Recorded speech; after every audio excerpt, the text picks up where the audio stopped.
Thank you, Madam Chair. Well, Representative Duffy, I had the honor of serving with you in the House.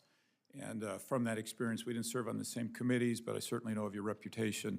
And I'm pleased for your nomination here today. And if you handled your work in transportation like you did it in the House, we're in good hands. But I must tell you, as a father of 6, I'm even more impressed by what's on display today.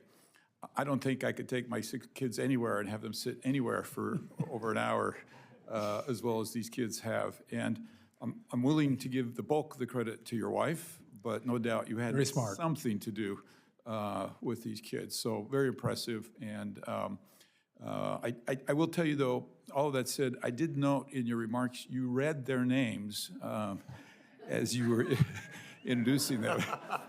And I get it. Like, if I were to introduce my 6 kids in a setting like this, I would read their names too. But when you and I travel Utah on your way to these other states, I'm going to grill you a little bit and see if you can give me their birthdays.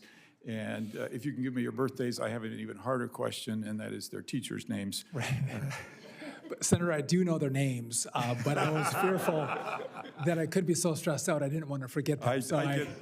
Listen, I would have done the same. And I knew I was going to read them as well, and I might have someone point that out. So thank you for I would just say, so impressive. You can judge a person by a lot of things, but I've always felt like you can judge them by their family and their kids, and congratulations. Very, very impressive. Thank you, Senator. So I appreciate our meeting that we had and your vision for the Department of Transportation. Enjoyed sharing Utah's priorities with you. And if you have any takeaways from my few minutes with you today, it's of the growth rate in Utah. By a lot of measures, we're the #1, or certainly way up there in the size of growth in our state. We're expecting 500,000 new people in the next few years. Now, depending upon, like some states, that's not a big deal. Utah with 3 million people, that's a big deal. So clearly the infrastructure is a very important part of what we're doing. Managing that growth, there is both a state role and a federal role, and I'm really proud of my state. I think we do things very well and realize the state responsibility, but I look forward to partnering with you on the federal responsibility to deal with that growth. And as you know, in the past, we talked in our office about some of the things Utah has observed with the Department of Transportation is that sometimes they're more responsive to the states that didn't plan well and have a crisis than the states that plan well and want help with long-term preparation.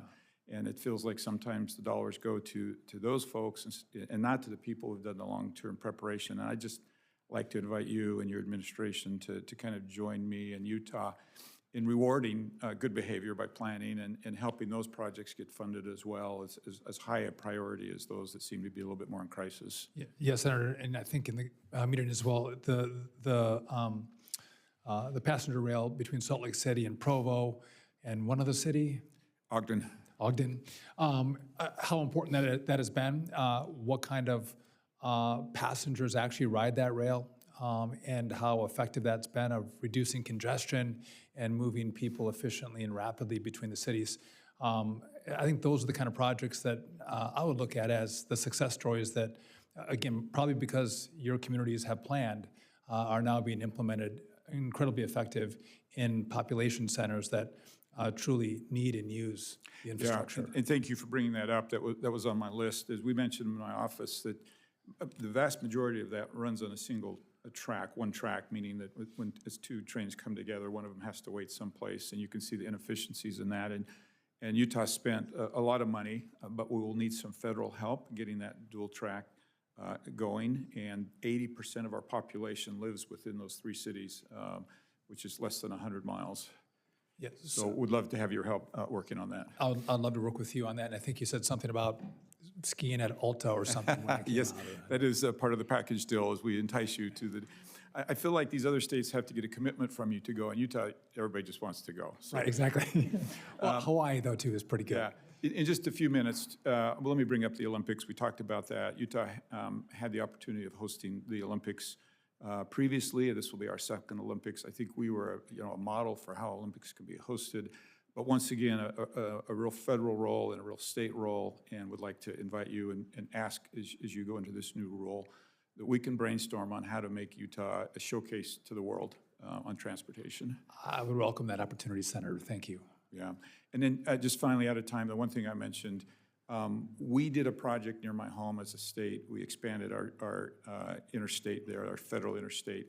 State spent $1.7 billion of their own money, didn't take a dollar from the federal government because it increases the cost of projects by roughly 30%. So we'd love to work with you on deregulation and spending those dollars well. And with that, I regret that I'm out of time. And just maybe one other point on that is some studies have indicated up to 40% of the cost is in the permitting and the studies that are done. duplicative. Absolutely. Right. So making sure we speed that up. I'm going to be a partner. Yeah. Thank you. Senator Lujan.